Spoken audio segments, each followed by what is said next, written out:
Well,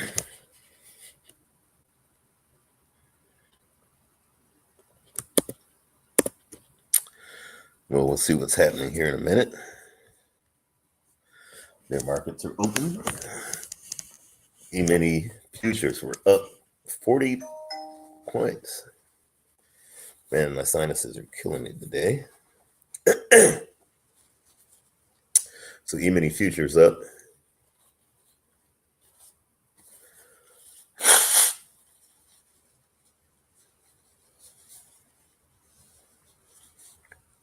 Incredible workouts. Major gains in the workouts. I was trying to have 3 plates by Christmas. I could do 2.5 plates easily. Let's see, today, muscle ups, deadlifts, calf workout. I'm gonna have to do hamstring.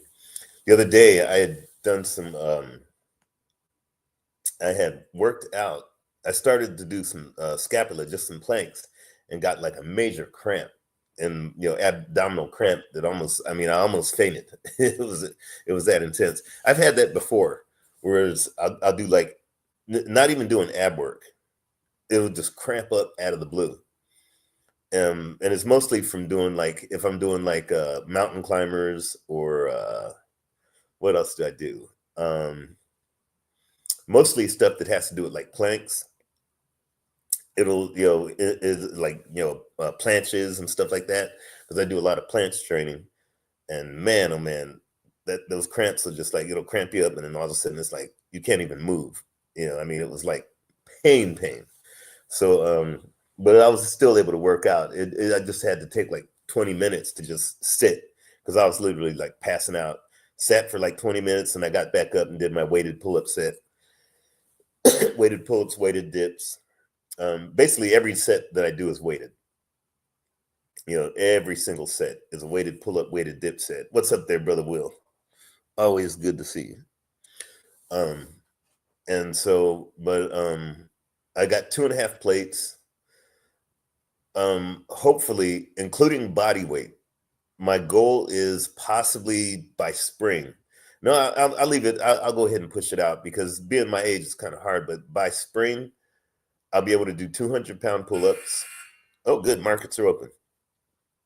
Yeah, I'll be able to do 200 pounds because I can do 135. And that's with just the weights alone. With my body weight, probably be about maybe, what would that be? About 230, maybe. What is that? But what I'm saying is just 200, which would be 445 plates. So that's close to, it's about, what is that, like 180? Yeah. So I'll probably be able to do 180 pounds on the pull-ups by summer because I could do 3 plates. I know I could do 3 plates. I'd have to do a neutral grip, of course. But that would be with body weight, that would be close to about 360, 370 pounds, of pull-ups. And that's what I really dig. I'm trying to do my dips the same thing, which means if I could do 3-plated dips, that's pretty good with the 345. I could do push-ups like that. It's fun. Brother Will, I walk in there and then I'll start doing push-ups, and all these young guys, there's all kinds of young folk in and out the gym. And so I just tell them, I say, start stacking plates on me as I start doing push-ups. And I say, I start off with the 45, then I say stack another plate on, and then I just rep out as much as I can. I mean, that's really, really hard because my shoulder. But because I've been having major shoulder issues. But other than that, I'm just digging it. What it is working out is kind of a discipline for trading. It really is. It really, really makes you start to, get very serious about, it's just a really good disciplinary situation. You need to clean house, you need to make some money, do whatever it is, work out. Okay, our deltas are pretty good, so let's take a look at their markets. I was trying to do a SPY trade last week that didn't come through, but we'll see if it comes through today. Your mini S&Ps, They're back. They were up like 44 points overnight. They're up. VIX. We could either do the VIX futures or the VX. Doesn't matter. Everybody's trying to prognosticate. VIX is down just a little bit. 16. It's a little higher than what I would like, but I mean it's not crucial. So we could still do VIX trades. If we were to do VIX, let's take a look at the VIX. Yeah, so I mean, yeah, the VIX. I mean, you know, it's basically flat. Cost of money, bonds. Okay, now being that VIX is flat, and what I'm looking at is markets are trying to decide what to do because in 2 weeks Trump is going to be in office, in their office. So markets trying to decide what's up. So the cost of money is going up just a tiny bit, but it's still. I mean, if you look at the trend, it was getting demolished. Yeah, I mean, this is the cost of money going up. Anytime this goes down, the cost of money goes up. So the cost of money was just going through the roof. VIX, we want to see possibly where that could go. We've got VIX, these little spikes right here. Normally, when you start seeing a lot of spikes happen like that, get ready for a little more sustained spike. These small ones like this is nothing. And it's just been falling and falling. So maybe they're just getting ready for, I think that when Trump gets in, that you're going to see a market that's going to digest his so-called presidency, not just the chaos that it brings, but portfolios will have to be, and positions will have to be maintained for tariffs. You look at what happened to the U.S. Steel thing today. Oh, you know what? Let's take a look at that. U.S. Steel. That was a trade that I got out literally at break even. I think I made like $11 on it. Where's that at? Yeah, U.S. Steel is just because the deal that didn't happen, Joe Biden nixed it. I have a whole rant for that idiot, that whole Joe Biden nonsense. My sinuses. Hold on for 1 second. My sinuses are killing me.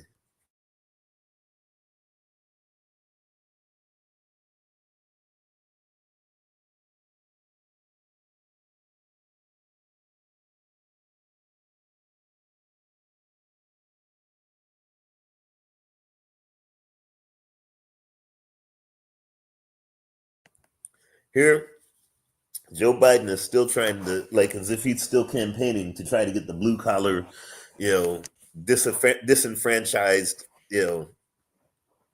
so-called voter, the so-called Bernie. Their elections are over, and he's still trying that U.S. Steel deal because they're trying to not sell an American industry. U.S. Steel need Japanese to invest like multi-billion-dollar investment for the furnaces. That's going to really, I mean, where are they going to get that money?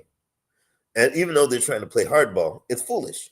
It's this foolish nativist jingoistic nonsense that they're doing that's going to destroy that entire Midwest scenario.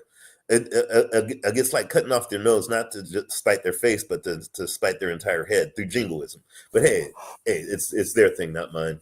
I'm just trying to find a way to trade it. If you look at U.S. Steel, just look at the craziness in that range. The uncertainty now that they know it's certain that Japan is done.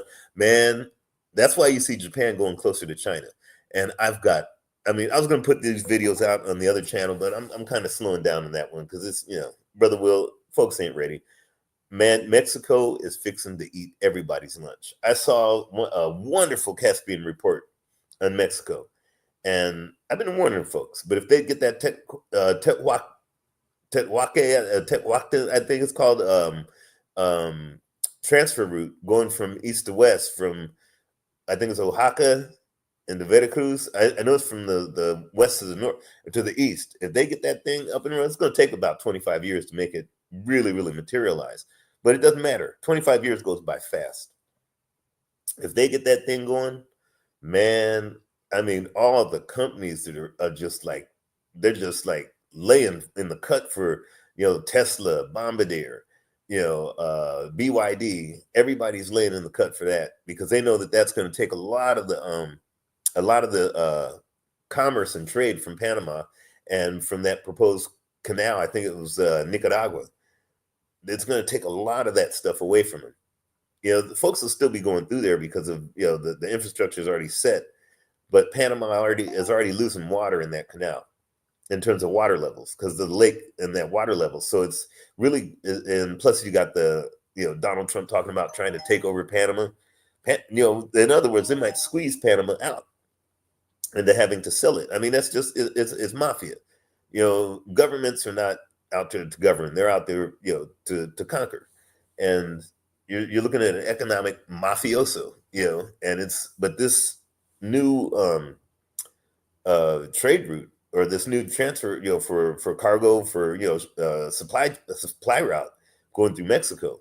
Man, if Mexico got itself together outside of corruption and the militia, i.e. gang problem, security issues, if Mexico went and really tightened down on its corruption and the security issues and really became an investable, not just Wild West, but more investable because of the fact that they're able to maintain a stable, not only a stable economy, but a stable, society, a stable nation.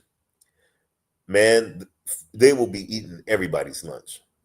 I mean, irrespective of so-called tariffs. Because Trump's going to try to tariff them. And then the thing that got me was Claudia Sheinbaum saying that she's going to allow some of those deportees that Trump's deporting to get back to Mexico. Why? Because that's what's called there's your workers. That's your cheap labor, which means that they'll be able to go ahead and build up the infrastructure for trade routes with a lot of cheap labor coming in from everywhere, from Haiti to Kenya to China, and all those individuals that went over the border that Trump was trying to kick back out.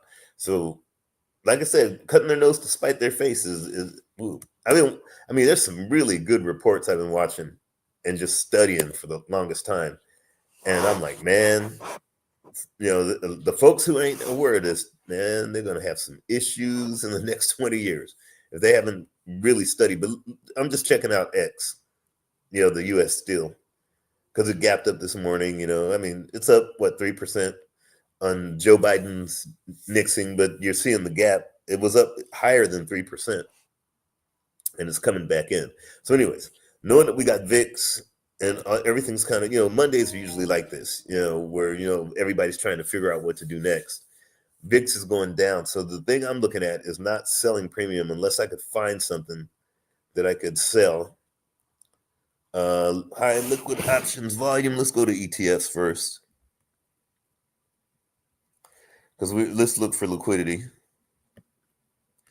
ETFs. See, EWZ already got one in there. I might end up having to take that position off because, I'm not really. Well, no, we're good. I'm just gonna hang. Looking at XLU, no, because the only one I could see is GDX getting close, except it's already fallen 1% in volatility. That means GDX, has it been rising? No, it's just basically barely down. GDXJ, excuse me. GLD, I usually do one gold. I don't care whether it's GDX, GDXJ, which are the miners, or the GDX. I do either one. Oh, I already got a trade in GDX, so never mind. XLE, nope. XOP, nope. XOP's on the dance floor to maybe a trade. Nope, it already went down 3%. EEM, nope. EWW, nope. Yeah, because volatility is real. So I can't see anything to sell there. But I do see some things I could buy. So let's check out more sells in just regular stocks. UNG, natural gas. I mean, I never really trade that a lot because natural gas could go everywhere. I mean, it's ridiculously crazy. Look at that. This is just the last week. Look at natural gas. In the last week, ATR moved this thing to $1 and went, basically damn near doubled its ATR. And I mean, look at that. UNG just went nuts. And that's why I'm very, very particular about natural gas, especially if I'm selling calls. If I'm selling puts, it's another thing. But look at the the thing that I like about it, 61% volatility, 55 index, and the volatility is still going up. But that's one of those ones you got to be really, really nimble to trade it. But I do like that. It can move $2 either way easily. Remember, double the ATR. Check this out. It went from 15.79 to damn near 19. Went $4 in one day. $4. And it went from 19 to 16, $3 in one day. So this thing, even though the ATR says it could, they're looking at $1.60 to about $2 maybe, that this thing could move $2. This thing in the last week, you had like $7, $8 moves easily. So let's look at the trade. They're looking at this thing. Okay, they're saying $1.60 between now and the 17th. But I'm going out a lot further, and that could have been because of Ukraine, or because I don't think it's a seasonal thing. I think it's either that or this what you saw happening in the Midwest. Look at that. They're saying this thing can move $3 between now and then, but I'm looking at that's the expected move between now and February. It's 46 days out. Outside of that, you're going into April, and I don't think there's any liquidity out into April. We'll check it. Yeah, there's nothing out there in April. I wonder if we'll have much in February, but we'll check. I mean, there is a little bit. Go to the standard 16 Delta, 33. We're getting less than 10% on that. Let's go here.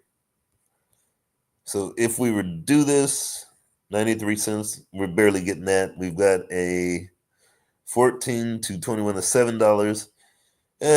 I mean, we're getting a little over 10% of the spread, which is okay. The only thing is there's a lot of where our deltas are skewed. So I'm going to have to move this down. I don't want to be 9 deltas. I want to be like delta neutral would be better. So yeah, we're getting less than, I mean, if we're going from 14 to 24, that's 8. We're getting less than 10% of the spread. Paying $4.71.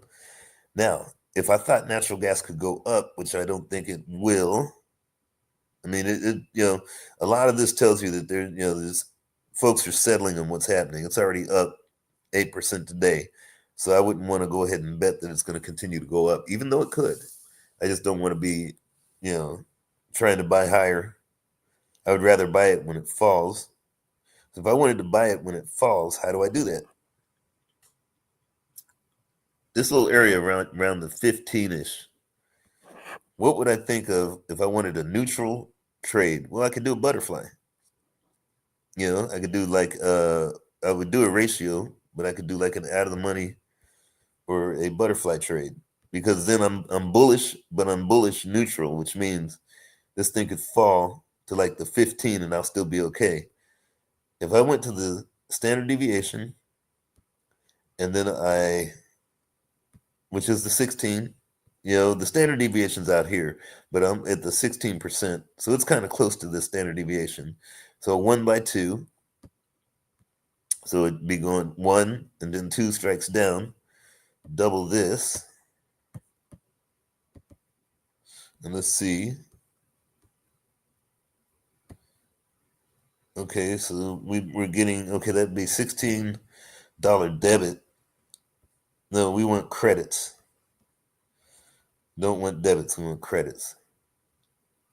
So 1 was just a regular butterfly. I could do a ratio spread. So if I did that, so it'd be from 14 to 10, and then 15 to 17. 15 to 16, so that's $2 up, $4 down. Okay, it doesn't make sense. I should be getting credits.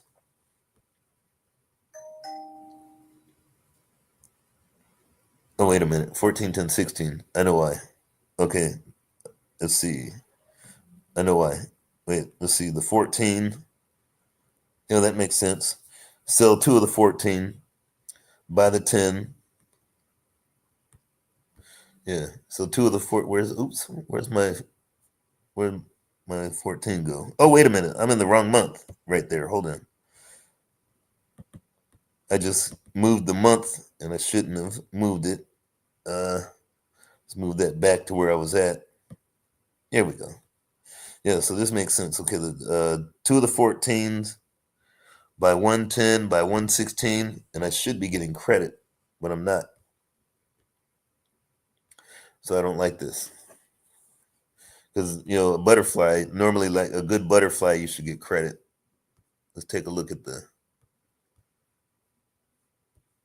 this.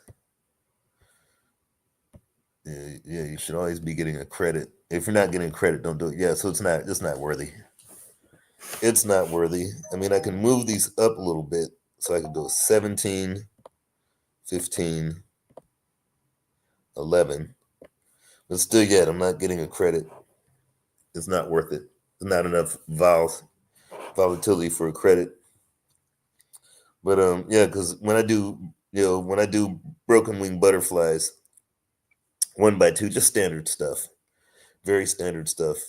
I'd have to move this way down here to get a credit, and I don't want to make it a ratio spread because then it increases my buying power. And yeah, I mean, I'm barely getting credit here. $400 buying power, and this thing could easily get down in these areas and hurt me. So, but anyways, I was thinking of something neutral to bullish on UNG, but it is what it is. Anyways, let's keep going. Okay, EWZ, GLD. Oops. You know what?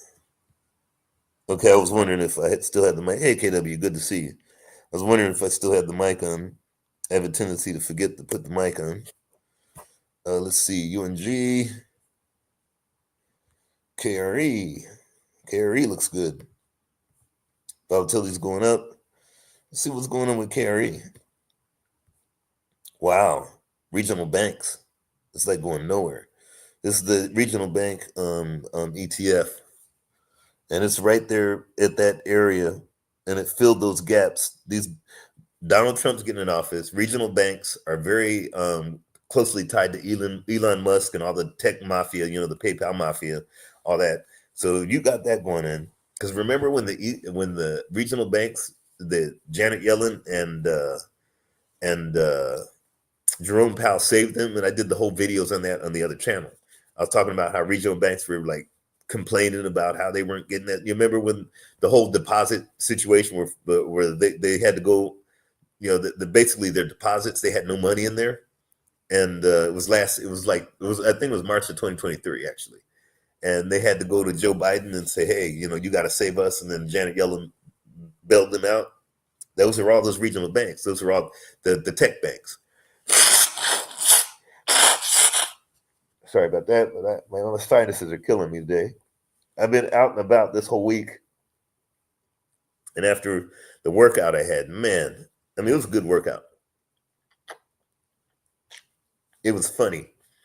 I mean, just walking up there, throwing plates on, and just doing pull-ups with plates on, and then doing deadlifts. Like my thing with deadlifts is I want to be able to.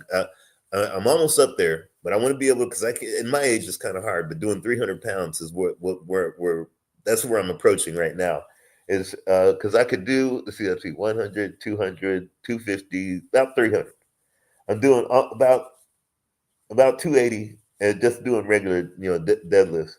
But my goal, and I don't want to do deadlifts for, size, or it's just basically to get my core strength, because I'm doing so much, calisthenics. So, but I want to be able to do 400 by summer, which I know I could do it, because I went from damn near nothing this year. I went from damn near nothing to about almost 300 this year. I mean, literally, I was barely nothing, because I was like, I hadn't done deadlifts in years. And I had the coach guy there, and he's like, okay, now this is how you do this. This is how you do this. Within the last 6 months, I got up to like almost 300 in deadlifts. And the folks at the gym are freaking. They're like, this dude is not. One dude came up and says, man, you're a beast. I'm like, no, I'm just doing what I do, But anyways, look at how this has gone back to this area where like I said, gaps usually like to get filled, but I like this KRE. KRE has the potential of moving about $3 a day easily. Remember, I doubled the ATR. Doesn't have any earnings or anything, so I don't care about, because with stocks you got to care about earnings. So there is, the volatility is where I want it. If I were to do this, I could go out to February, but I want to go out to March because I want more time. If I were to do this, 21, look how far it's 21 deltas, how far it is from the first standard deviation. First standard deviation means that 68% of the market is going to happen. So this would be, basically I'm selling this for about around 109 here. If I sold it over the standard deviation, I'd be selling it for like 77, 76, 77, which means I'm losing 30 cents or $30. So I could sell that right out of the expected move right there. And that's the 21 delta. I want to get this more delta neutral, but check this out. There's no liquidity, no volume. There's not enough volume. So this is not going to get filled. Gamma is kind of high, 7 cents, but this is just a strangle. Okay, this is just a strangle. Okay, so this, you're not getting enough credit just in the strangle alone. But if we were to do this as a $5 condor, there's enough granulation between these strikes, which means when I have to move them, because every trade I get into, I know I'm going to move stuff around. I'm going to adjust. This gives me a lot of granularity to move on the put side. On the call side, I have a lot of granularity. So if I went from 68, the 22 delta, it's around the standard deviation, that gives you room. That's if there was liquidity here. So 68, 8 and 5, 73. We're getting 122 out of 378. That's kind of okay. It's a third of the width, kind of close to the third of the width. We're damn near delta neutral. Have a 62% chance of this trade making you some money at the expiration. You got 81%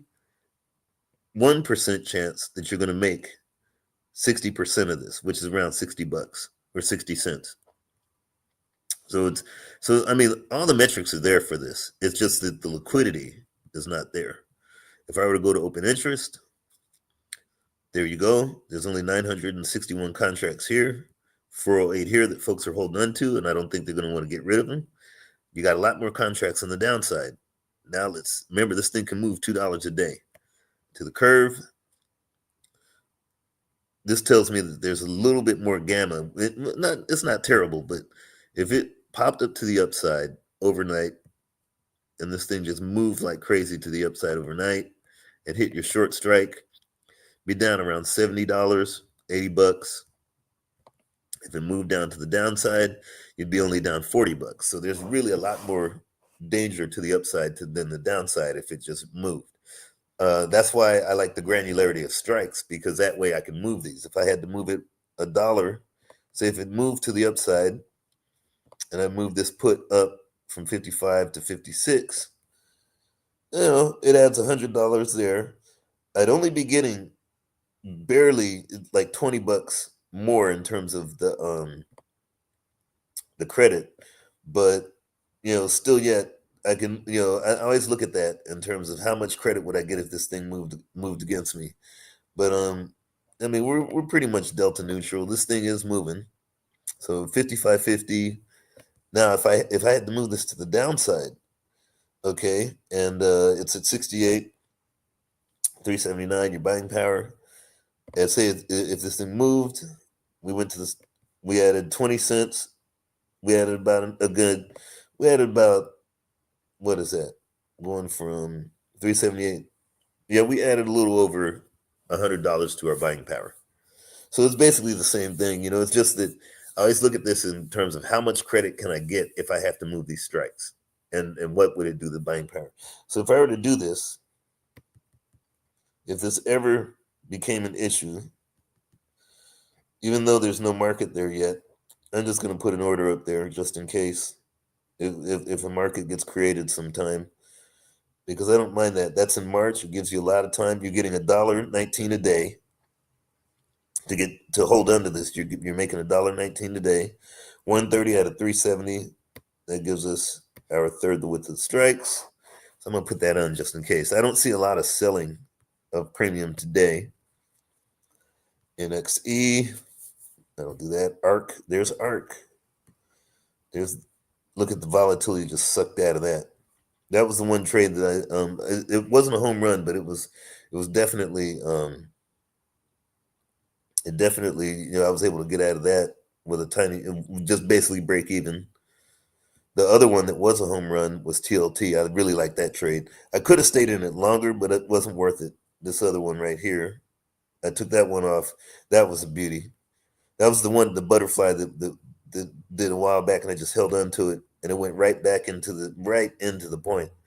And I just took that off, and did the home run in that one. Because remember, there was a free trade for months. You move your strikes, make it a free trade, it's done. Okay, bonds are still falling, as we saw earlier. Why not make this another free trade? I'm not saying bonds are going to go up, which means that interest rates are going to go down.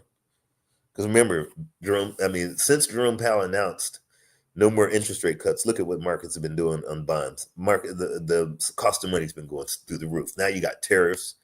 Like I said, the U.S. Steel thing that just collapsed.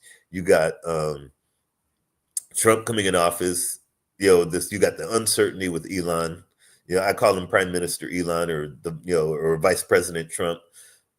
President Elon and Vice President Trump. I mean, you got a lot of issues that are in play right now that are gonna is like I said on the other channel. I would post this. Like I said, I'm just getting kind of tired because there's just too much that I don't think that a lot of folks can digest. This happening. That Mexico thing, man. Like I told you earlier, that thing in Mexico, that is a game changer.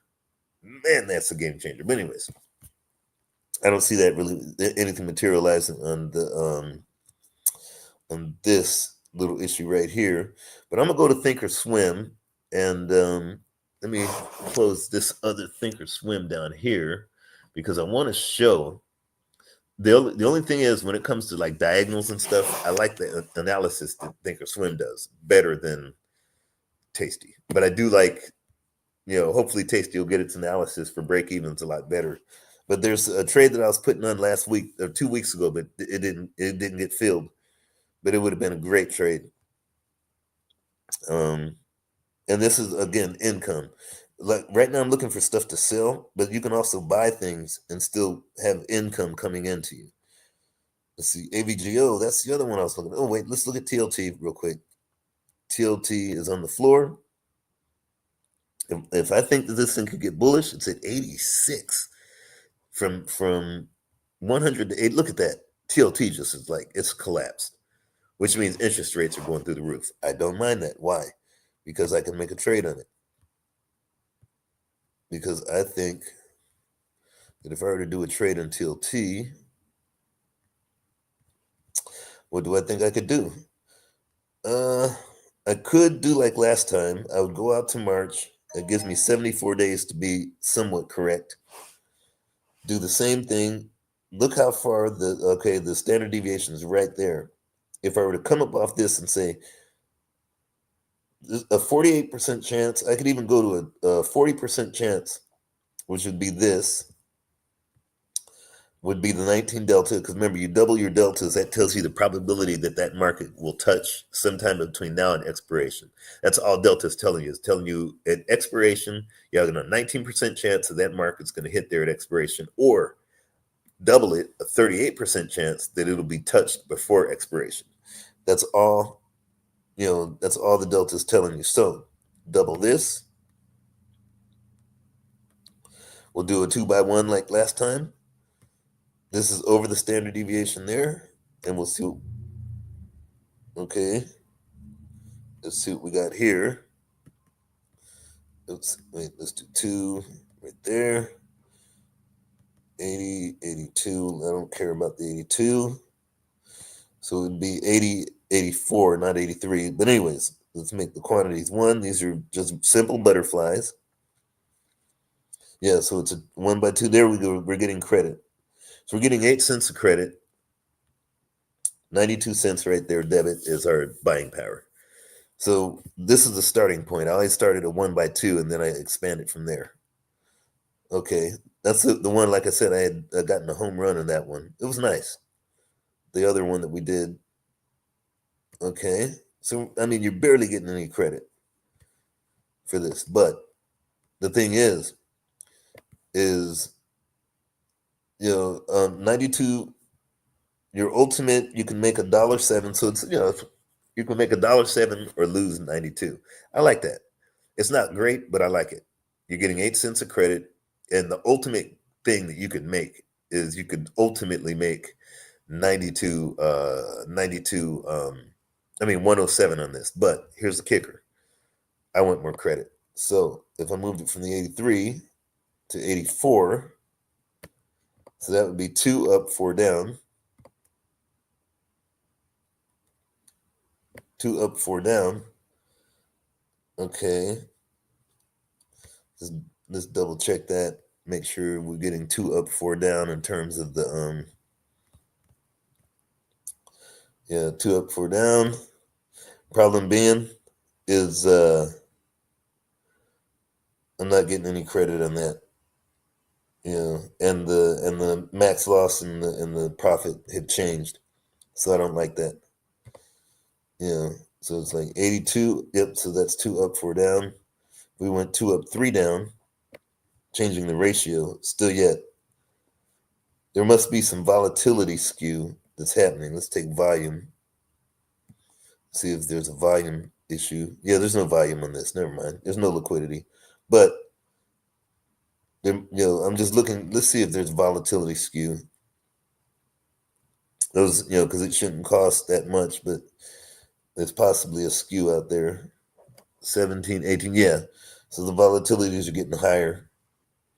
So anyways, that's why. Okay, no worries. Anyways, if I did this, you're getting just a tiny little bit of credit. To get more credit, you can move this up. Okay, it's still a 2x1. Getting 10 cents, 90 to 110. You've got the chances of this thing getting hit is 50-50. You got a 50% chance that thing will get touched between now and expiration. Standard deviation is way out there at that 16. So, which means that this 83 is literally, that's the danger zone, is the 83. It's like right on the outside of their expected move. They say they expected to be able to get down to $4, maybe $4.50. And that's, they're saying it could get down there to 88. That's what markets are expecting. This thing can move $2 a day. Easy. Remember, double the ATR.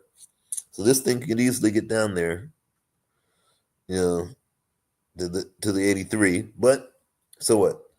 If I were to do this, let's go to analyze this just to see what our mountain looks like. Look at that. I mean, if it got down to these strikes down here and we were getting hurt and it gets down to like 82, as it goes down around the 82, I'd be down like $22. I don't mind that. Trying to get, half that and that credit right there. So you know what? I'm gonna see if that market will come to me. There's no liquidity there anyways. So I'm gonna do this and we'll just sit on that trade. Because at least I have the trades there. So when, it's my way of saving trades.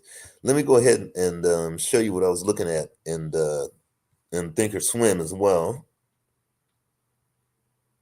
Because I like the again, I like the analyze on Thinkorswim when it comes to diagonals and stuff. And that's, again, because of the fact there's nothing really to sell.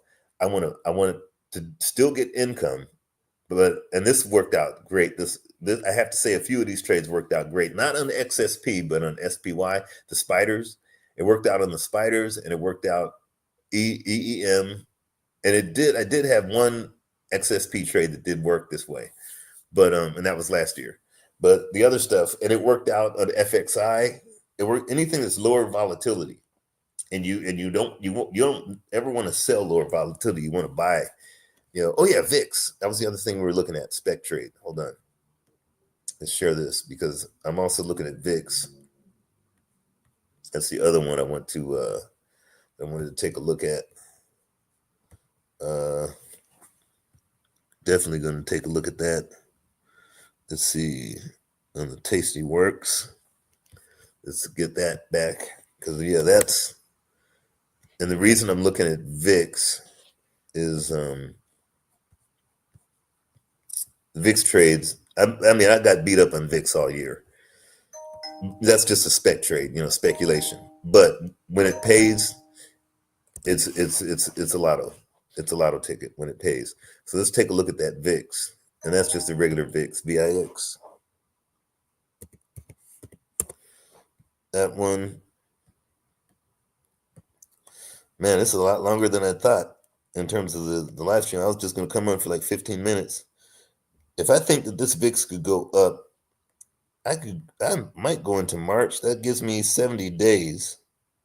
Let's see what the skew is on this, because skew tells you whether you think it's going to go up or down. So look at this skew. Okay, let's go 16. We'll go out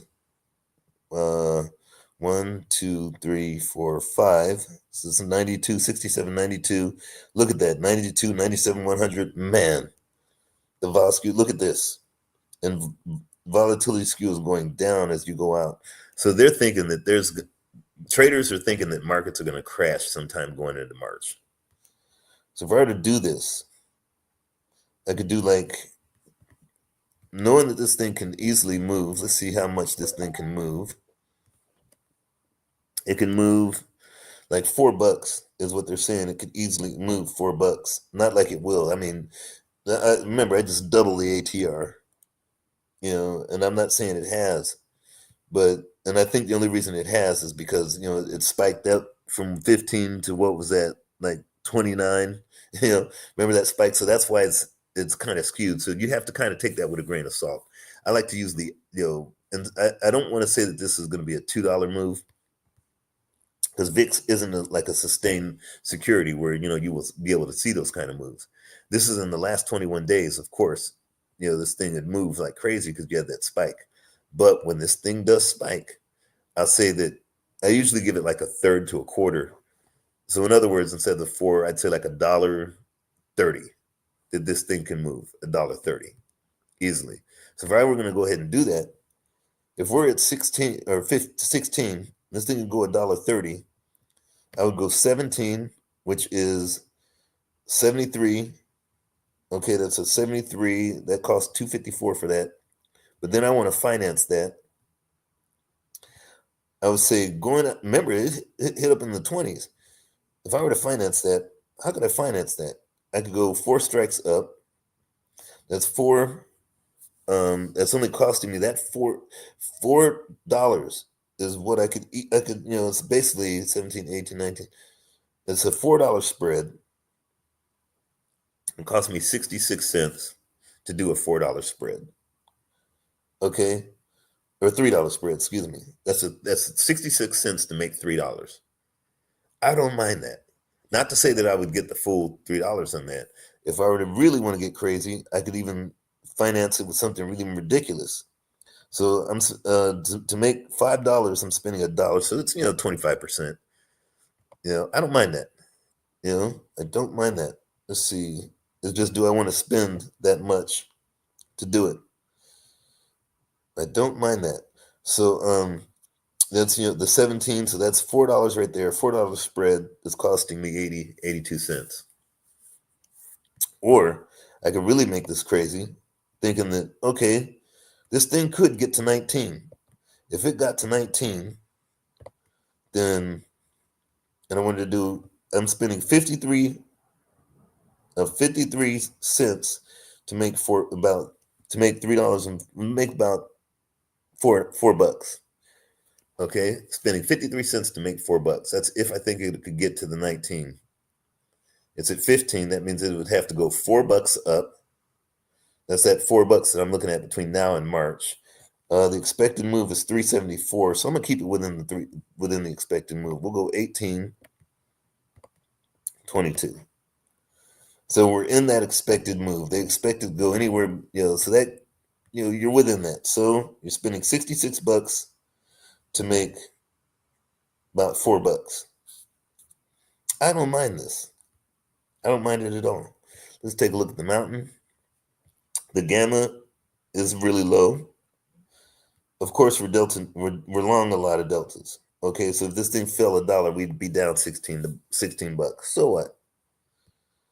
You know, not really a good probability of profit. We are making 3 cents a day. Okay, whatever. 30 cents, excuse me. You're making 30 cents a day. I don't mind that. I don't mind making it, even though we're not really making a lot. It's a speculative move. It's a lotto ticket, but I don't mind that. What does the mountain look like? Yeah, looks like a lotto ticket. That's all it is. Let me see. Okay, there we go. Let's see. Oh wait. This, yeah, we're right around. Where's the market? Right about here. I can't see the. Oh, there it is. So yeah, I mean, this thing it's got a big mountain decline, but I'm saying between now and March, even though VIX is falling and falling and falling, which I love. You know what we're gonna do? We're gonna see. We're gonna press the trade a little bit. We're gonna see if we can pick it up for 64 cents to make. See if that'll happen. Nothing's guaranteed, but let's try it. Okay. See if VIX got filled or not. If the trade VIX. No, it's not. Okay, it didn't go through. Let's try it again. Might have not hit it. There we go. Okay. All right. So the VIX is on there. Cool. So we'll see if it comes through. Of course, they're asking 67 cents. I'm gonna see if I could get it for 64. I'm just gonna sit it out there and just see what happens. I don't mind that.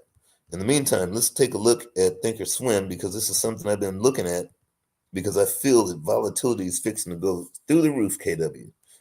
I'm thinking you're going to see some volatility come in real soon. And if it does, this thing has the ability to, let's see, get a text message. That's right. Okay, send code. And then I got to put trust this device, because I thought I did that. Okay, there we go. Okay.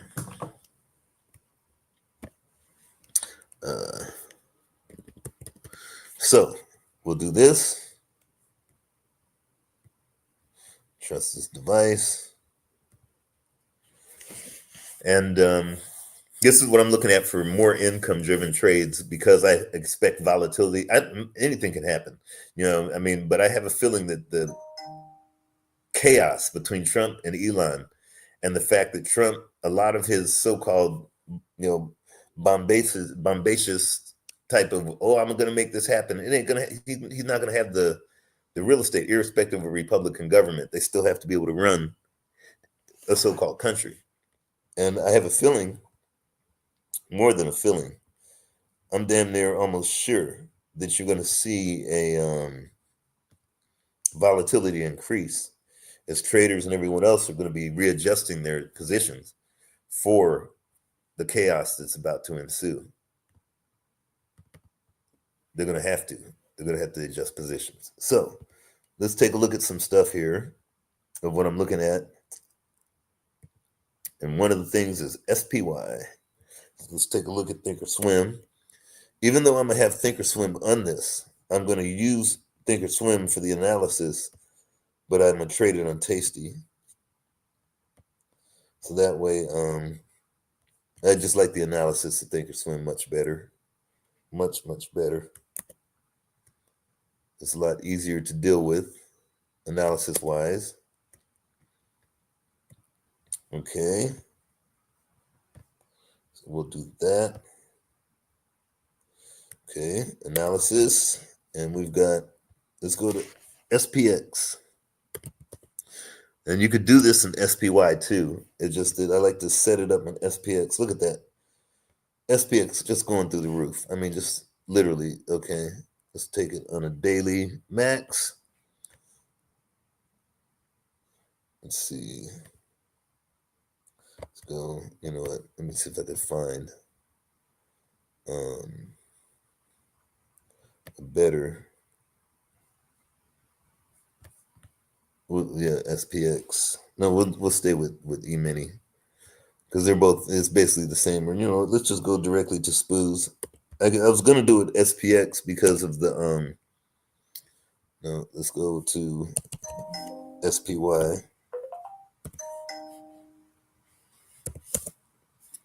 Okay, SPY. We'll go to spiders. But anyways, I mean, you could. It's either or, but SPX is best to at least set your trade up for that. Look at how this thing has just been going through the roof. I mean, just ridiculously. But it's starting to range, even though it gapped up today like crazy. Look at how that all-time high. Not saying it's going to change, but look at that momentum of where these markets are headed. This thing is like going, man.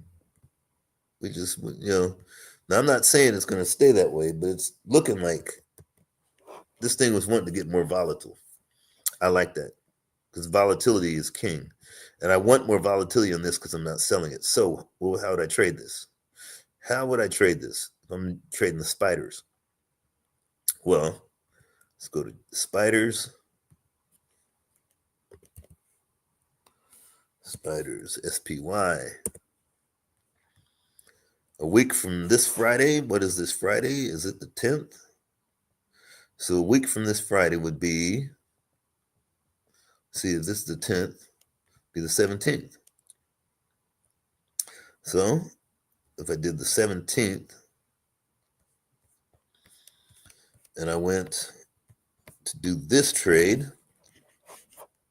okay, they expected between now and the 17th that this is going to be a $12 move. 12 bucks. What is our deltas on 12 bucks? We're at 598. Okay, so if we're down 12 bucks, that'd be 586. What is our delta at 586? That gives us at 586, that would give us a 40% chance that market will get down there. Well, I want to be within that. I want to be, instead of that, I want at least 50 or more percent. Even though I'd say, I want not 50 or more, 50 or less percent, excuse me, that I want. So I want to be on the side of caution that if I were to do this, if I was at 25, 23 deltas, remember this thing can move to the 20 deltas. So that's what the expected move is. But what my thing is I want to be kind of outside those, but I don't mind if that market does get there on the downside because that means that volatility goes up and it will expand this out a little bit. So there's a 44% chance it'll get down to like the 587. So we are, okay, so I'll just do the 587 down there. That's at the 22 delta. And $12 from 598, that would be 610. What is our 610? 610 is 18 deltas. I don't mind that.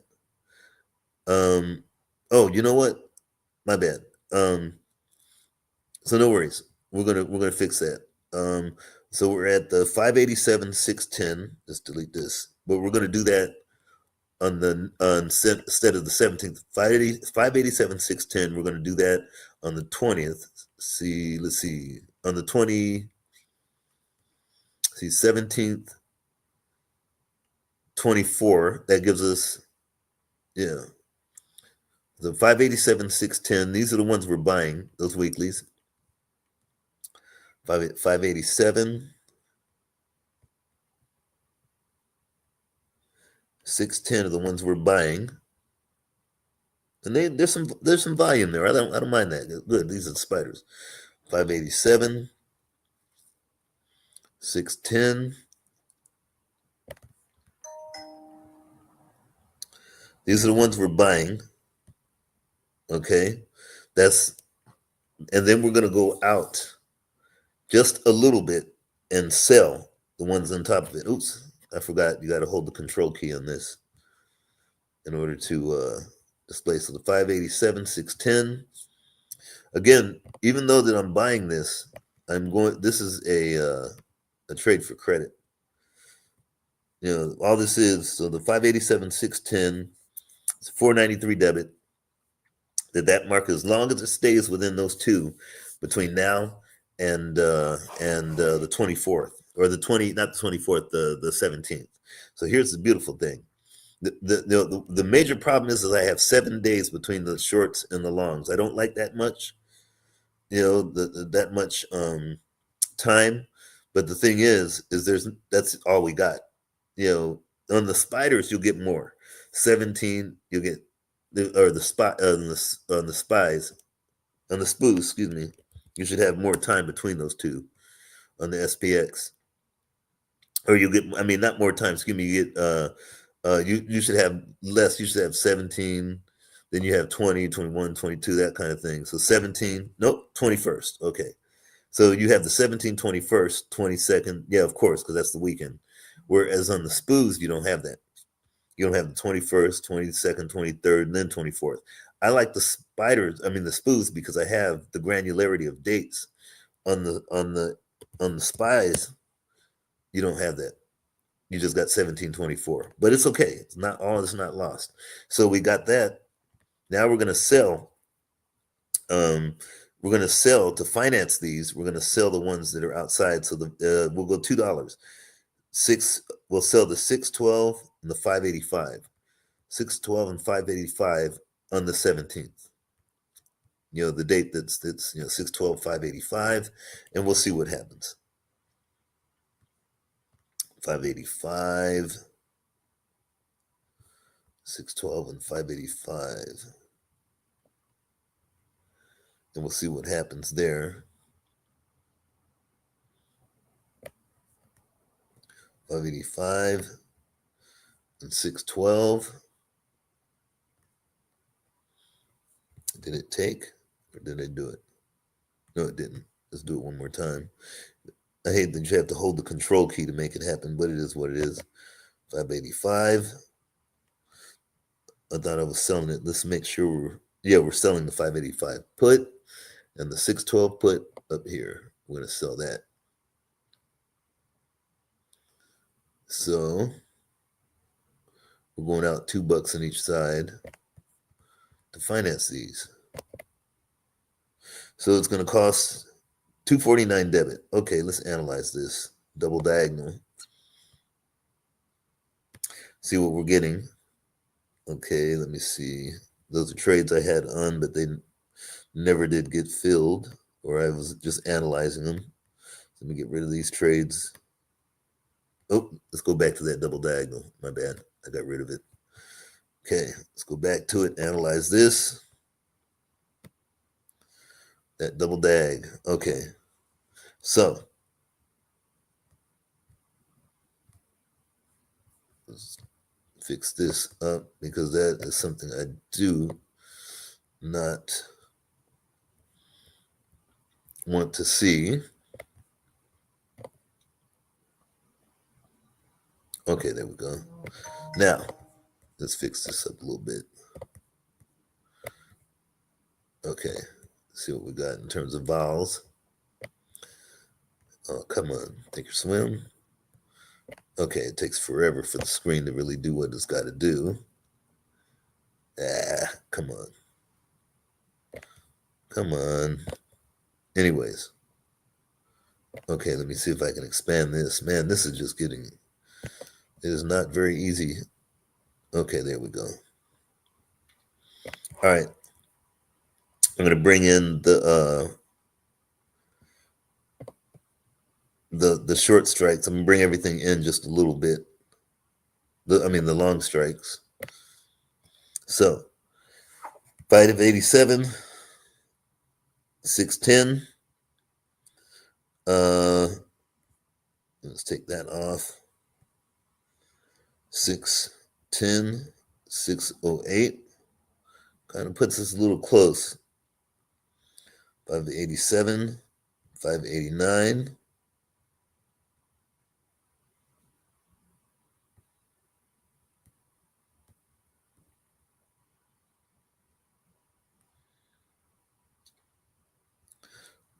Nah. Man, this is... Okay. Give me 1 second, because I want to bring these in a little bit. And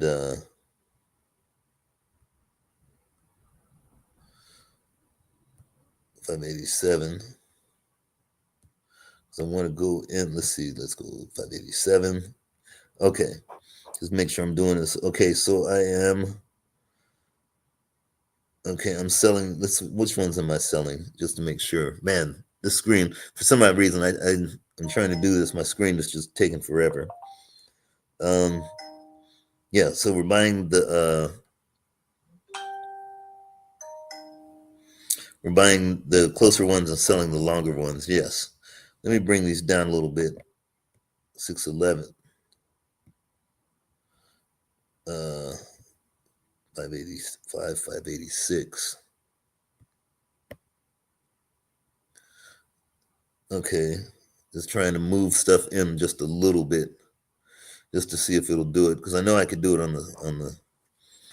The only thing is I got that week in between them, and that's the thing that's messing me up is that week in between. I can move these in a little bit. So let's go 6, 10. Let's go 609, 588. Just see if it'll do it on the spiders. Otherwise, I might be stuck having to do it on 610, 587. I may have to do it on the SPX. Yeah, it's still not gonna. Yeah, nah. I mean, we're getting close, but the thing is I don't like the way this looks in terms of our expiration. You know, the expiration graph. So I'm gonna have to do this on the SPX. You know, it will cost quite a bit though.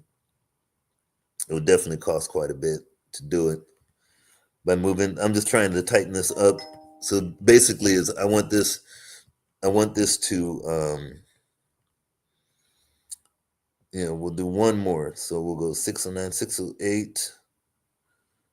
Let's see, we'll go 608, 609.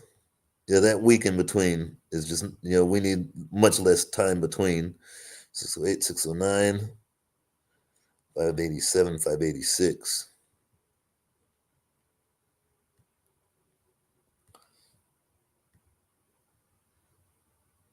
Let's see. Nah, the week in between is just not going to do it. Because I don't like this dip right here. I have to have more time between those. I was thinking that I could get away with it, but for this, it's not gonna happen. It's not gonna happen. So we'll see what we got on the SPX. So let's go to the SPX and do it. SPX. Like I said, it's a big ticket. Oh, you know something? We'll go XSP and see if that'll do it. XSP. Let's see if we could do it on that. And remember, Thinkorswim does not trade the SXP. It won't let you calendarize it. You could do everything else, but you can't calendarize the XSP. Yeah, there we go. We got 17, 21, 22, 23. Yeah, that week between it is just not going to. So if we bought the, we'll go 17, 18. So that'll give you that Tuesday, which should be, because 17th is a Friday, Monday, Tuesday. So that Tuesday would be the 22nd. So that 587. So if we were to buy that, 587, 587, we'll buy that, and the 610, and then I would place this on Tastyworks because it'll allow you to do it. Thinkorswim, the Schwab doesn't do calendarized trades anymore. Okay, so then we'll go so that's the 22nd, and then we'll go to the 17th and see what we got there. And see if it'll, so I have 85 and see if that'll make it a little bit more. So the 575, 585. And we'll sell the 585 and sell the 612.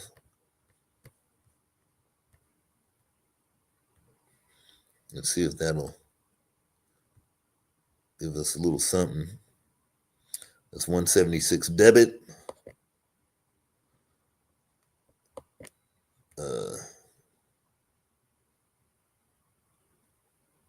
Oops, what did I do? Oh, wait a minute. I got to get rid of this butterfly I had on there. A trade that I never even put on. Get rid of that. Okay, we're getting somewhere. Okay. All right, we're going to move these in. So 610. So we had the 610. We'll go down to 608 on here. 608 and 587. We're going to go to 589.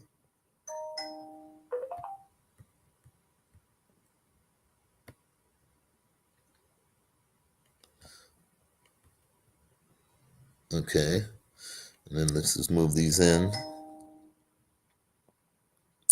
589. This is the 585, 587.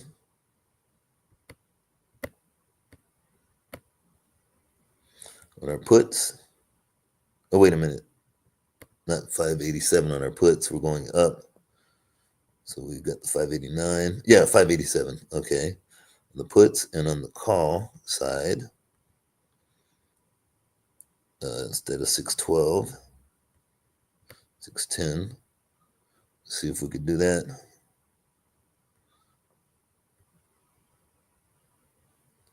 So we're still going to move these in.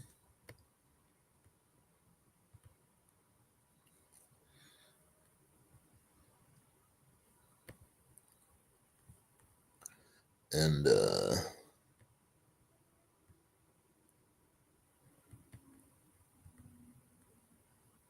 I'm trying to set it up just to double check. So 606, 608, we'll go 606, 607, 589, and by the 589, sell the 588. Okay. Okay. We're going, just tightening it up just a little bit. So I did like the 589. The only thing is we have a January 22. So 606.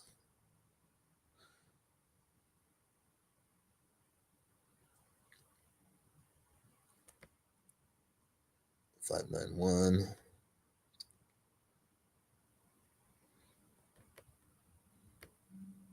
Oops. Let's see. Let's see if we can do that. Because I don't expect to be in this. So 606. 590.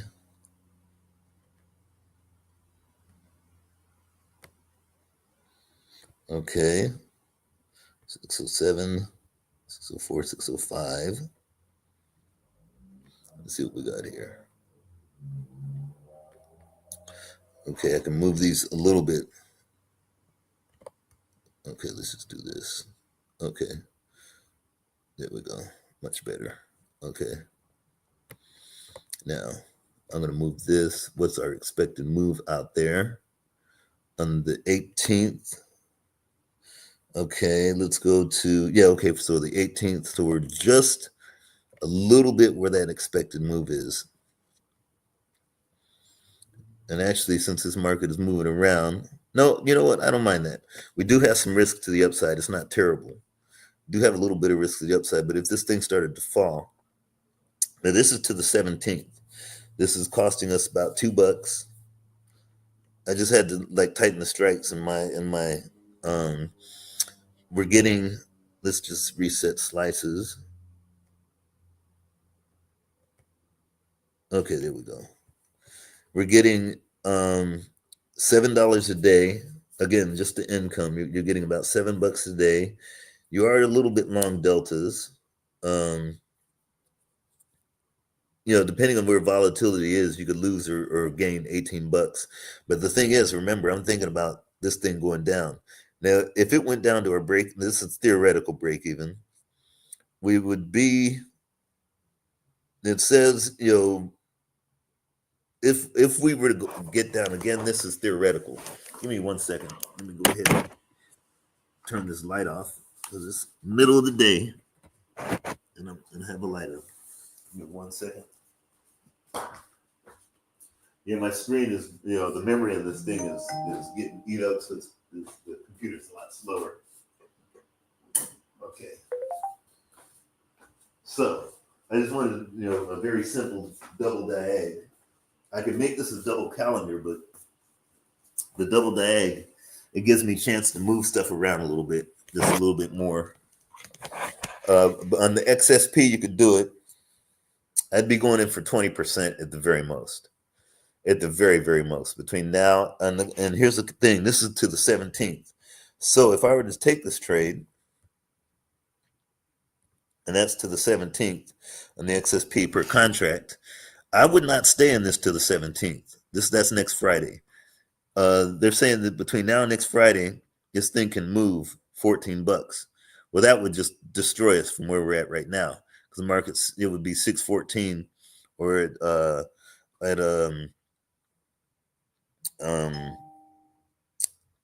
586, and that would really mess things up. 614 or 586 is where they're saying that this market could get to between now and then. 586 is right about, we'd still be okay. It's right in the middle, right about here.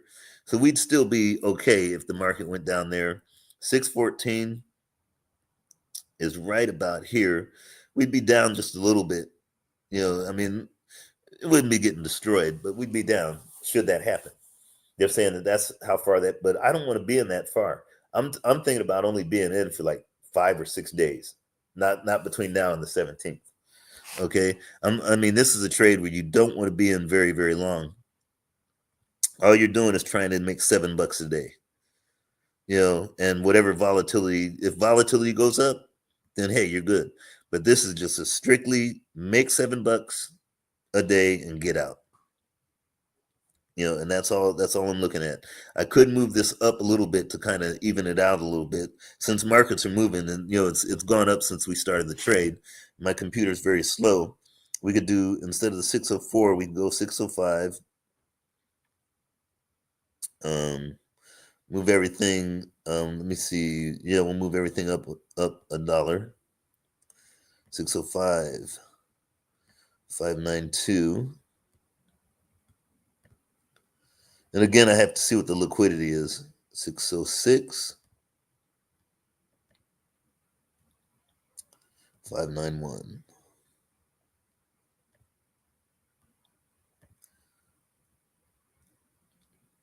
Okay. And we're still, I mean, it didn't really like massively improve everything, but at least we're a little more centered where everything is at. Now, that's if this market decides to, jet to the downside. You'll be getting paid more in volatility should it go down. Remember, 586, I mean, you're still your break even. You're still within that break even. But I'm only thinking about staying in this trade for a few days. So if we're thinking, okay, today is what, the 6th. Say if I wanted to be out of this trade by the 13th. The 13th, no, not even that. The 10th. Say I wanted to just be in this trade by the 10th. Saying this thing can move $7 either way between now and the 10th. It can move $7. Now remember, this thing could go anywhere. It's not like it has to move anywhere. It's just saying that it can move $7. Let me see if I could save this trade. I haven't done this on Thinkorswim in a minute. Let's see. I'm going to save this. Okay, save that one. Yeah, so if it can move $7 between now and Friday, and we're at the six, that means 593. It would still be within that, within the tent, the expiration tent. So that'd be 607. So it'd still be within that.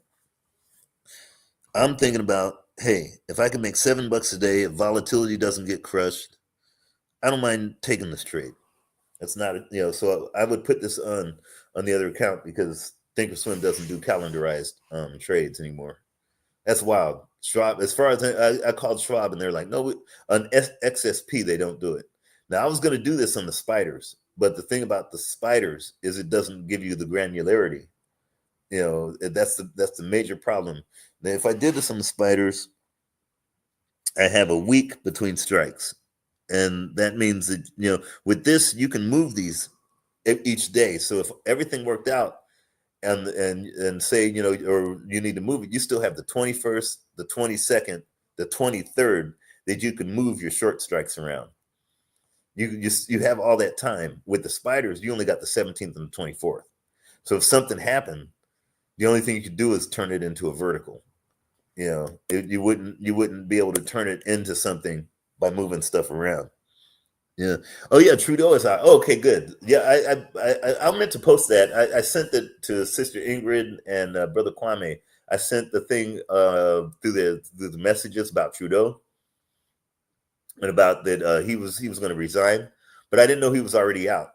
I know that they were looking at it. I don't know if he resigned. Did he resign or did he just I don't know which one it was. Whether he resigned or did they just kick him out? Because I know he was trying to dodge a no confidence vote.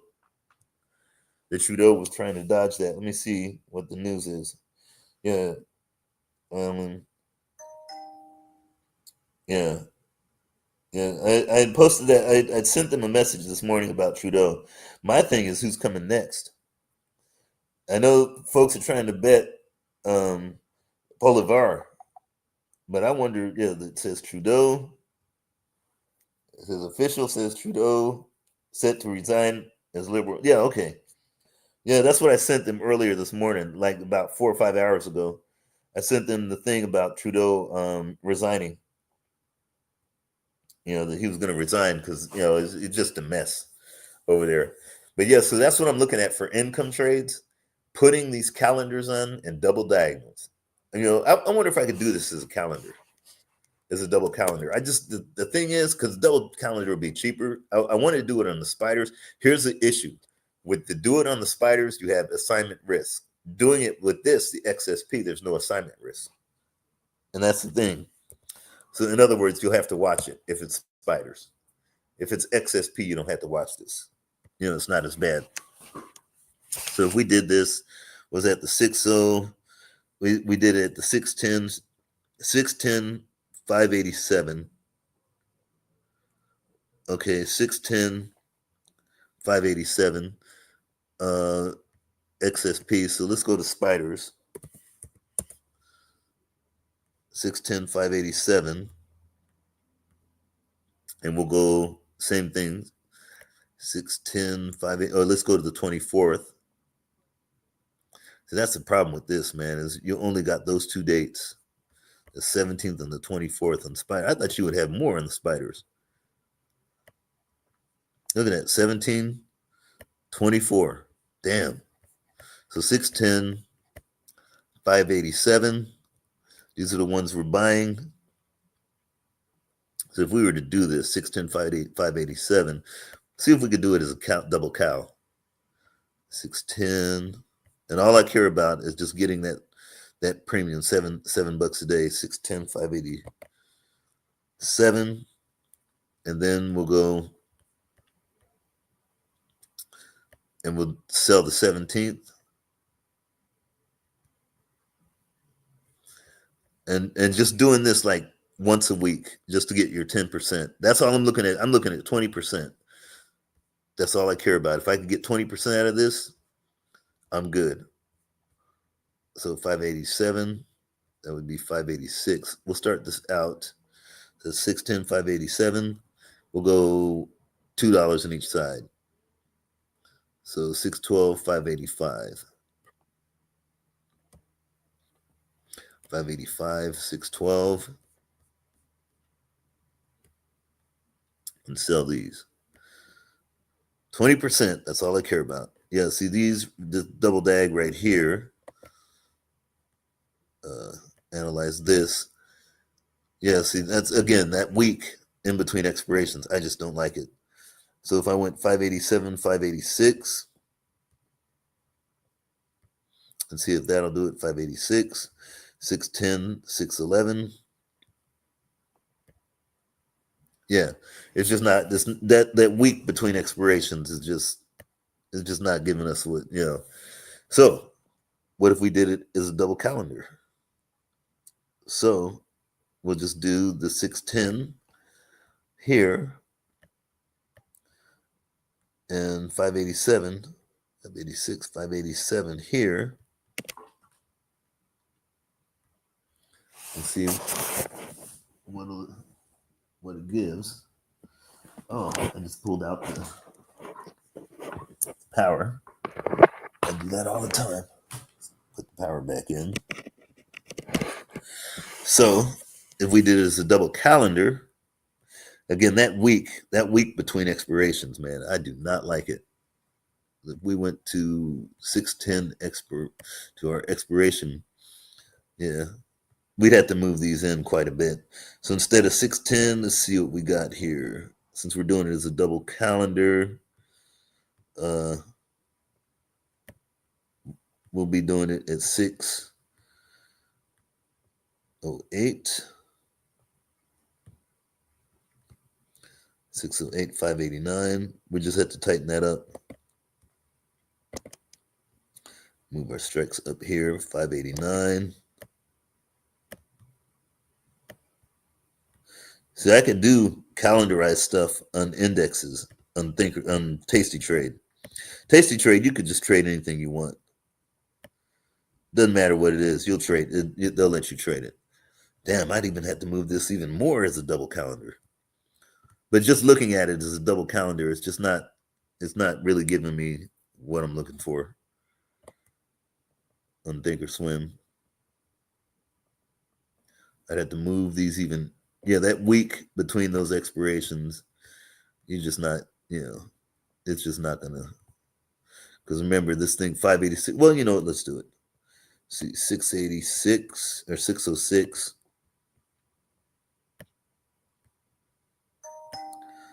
Uh, 591. And move these in. 91. Okay. Yeah. I mean, it's still not. I mean, if we go down to here, our break even is just right out there. Remember, 514 or 614. Yeah, that's too close. That's too way. I mean, that if it went against us, it would go against us in a really bad way as a double calendar. It's just a regular double calendar. It would really go against us in a very, very bad way. I could see about double dag, instead of the 591, maybe 591, 592. But that week between expirations doesn't give us the granularity of moving things. And that's the major problem. Yeah. We just don't have it. We don't have the granularity of being able to really, really move stuff around with that. So doing it on the spiders, no. I do it either on the spoos or the mini spoos with the XSP. If I were to do this, so I'm gonna save that on the XSP trade. I like that. Yeah. Oh, one thing that I like looking at is for like the speculative. I've been working on this algo forever, but I love it. I am having so much fun working on this thing. I mean, it's just like just looking at it and going, wow. It's like I said, it's like doing a five stage Rubik's Cube that also has Rubik's Cube into time. But I like that because I always like to look at stuff and say, I like to look at stuff graphically and say, what if? How do I be able to project something into the future, even if I don't have the, you know, I don't have the present that'll actually do it. Oh, you know what? I meant to put that other trade on. Oh, I'll wait. I'm gonna wait till later in the day, but I'm gonna put the other trade on Tastyworks, the XSP trade on Tastyworks, and see if that'll work. Um, the VIX is almost getting ready to get filled. Let's see, TLT's not ready to get filled yet, so we'll wait on those. But we'll wait later in the day. I'll give it a couple hours, and if the markets are kind of where they're still, kind of around where they're at, I'm gonna put that XSP trade on just to have it. But one thing that I like to do, I'll give you some secrets in terms of how I like to look at stuff. Let me see if I can cancel this. Okay. And how I build my speculative algos. When I say speculative, those are the things, my holy grails. I'm not going to give you the whole insight because it's a public forum. But again, to me, geometry is like king. And I like to look at stuff that's already been, man, I could tell that this is just, it's either the memory in the computer or whatever, but it's just moving so slow. But before I go out, I like to take randomized data. So in other words, I'm not looking to, say it has to be sequential, like using either Monte Carlo or anti-Monte Carlo. I just like to use any randomized data and say, what if? How could I see that I can make a relationship of something that could happen into the future?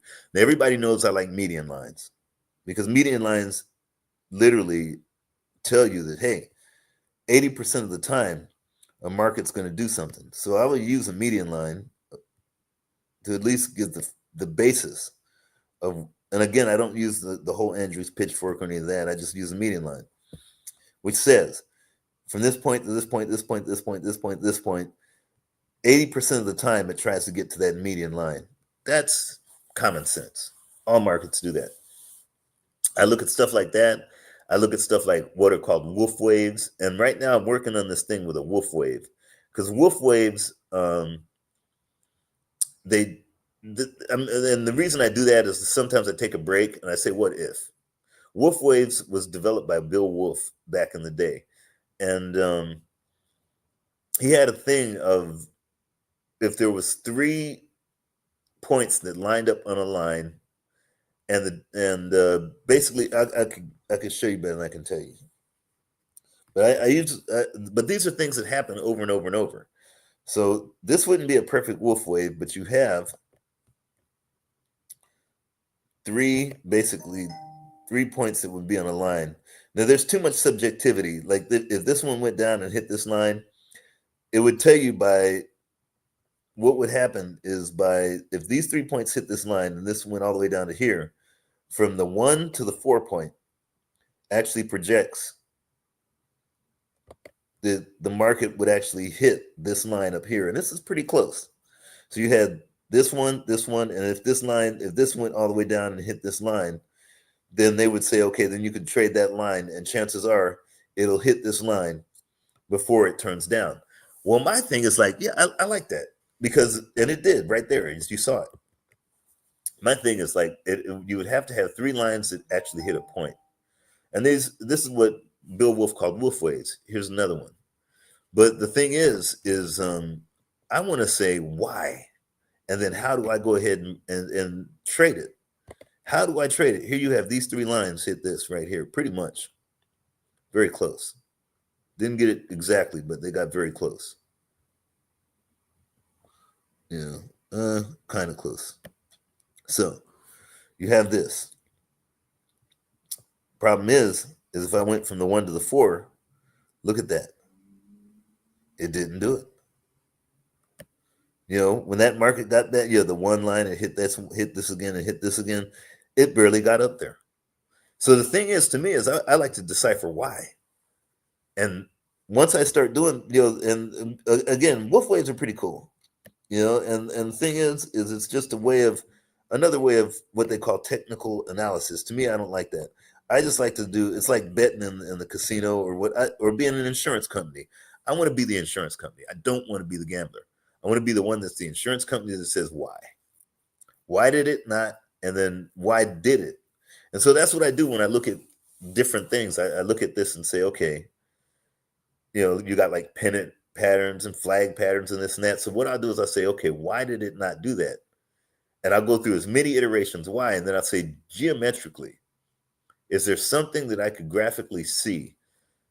Even though I can barely see anything anymore, I just say if there's something, and by doing that, I've been able to, pretty much like some incredible shit. Okay, by just doing that, I mean, just by using, I guess it's the years of when I was when I studied to be an architect.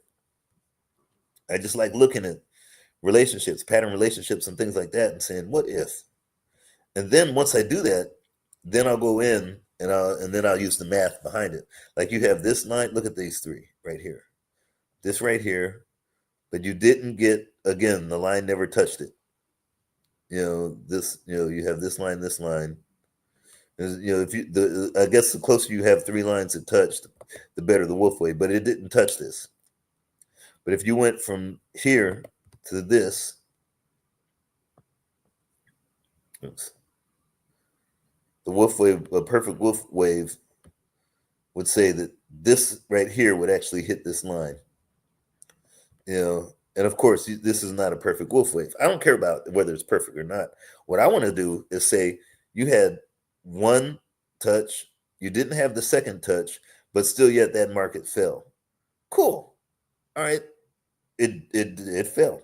Okay. My thing is, how do I go ahead and find a relationship geometrically? I'll tell you what I've been using. I can't tell too much on this because it is a public forum, but I could tell you the fact that it didn't hit this is going to tell you that chances are there's going to be an imbalance. It'll either go over or under this line right here. There's an imbalance because the wolf wave says there should be a balance. Well, I mean, it's not like it should or couldn't, but it's just telling you there's an imbalance. And then I do is I go ahead and I use geometry to find that imbalance. So therefore, the more and more I've been doing that, like I said, if this wasn't public, I'd be like, man, I mean, it's so cool. Like I said, I've never had this much fun, market wise, is the stuff I've been developing. I've never had this much fun, in terms of, and I trade it. I trade it. I say, okay, let me just, get out there and roll the dice. Everything that I study and that I worked on, I've rolled the dice on. Here you have one line right here, one touch right there, and the third touch right here. From the first to here.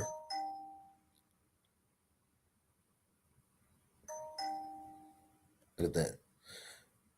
Almost got to that line right there. But there was an imbalance. So what was the imbalance that caused it not to touch that line to turn around? Not only in level, but also in time. And that's what I've been working on by using, because I look at these things more than just, I look at the, like there was, when it went from here to here, that was a very big, move. When it went from here up to here and back to there, that's a small move. But I don't just look at that. I look at the moves that are counter to that. And that is going to make up all that together. It's like math. 1 minus 2 plus 1.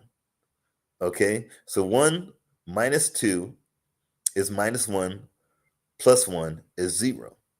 So I look at that and I say there's an imbalance. So if I went, like, think of this as plus 3, and then you have the counter, which would be minus 2 plus 1. Okay? So that would be plus 3 minus 2. That means that's 1 plus another 1. That means 2. So that means that there's a relationship somewhere. And I always look at that in terms of the waves of markets and stuff. I mean, I always look for balance, market balance. But, that's what but the wolf waves, I was like, let me see it. I like to take things that other folks look at and say, oh, yeah, he developed this and it has to do it. And I say, okay, let me find if there's a relationship in terms of buyers and sellers. Buyers and sellers that bought and sold. If there's a relationship, then there might be something that you could use. This one's almost perfect. You got one touch, two touch, three touches. And what do you got here?